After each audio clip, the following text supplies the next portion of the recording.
It's really about looking at the whole well-being of the individuals, whether that be the children, the staff, the parents, the family units, the communities that we're a part of, just to look at how we can support that best.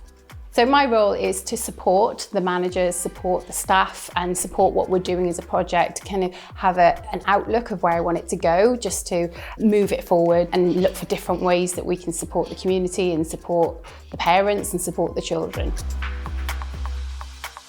I've grown a lot in my role, and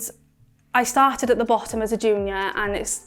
over the last couple of years I've really grown in my role and been given opportunities to spread my wings. Obviously the wellbeing package as well has really helped me. Obviously I do wear glasses throughout my day and work, so it's really supported me with being able to buy my glasses and obviously help with a bit of money. I don't have my children myself, but I have colleagues in other nurseries that have really benefited from the free childcare. Obviously that came in since COVID, and Jodie's obviously felt that it's really good for all the members of staff to have this free childcare, because their children can come to work with them and they don't have to worry about bills.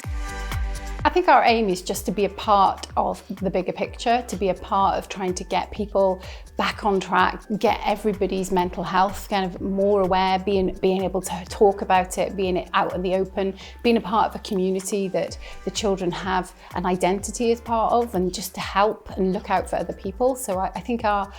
project's just about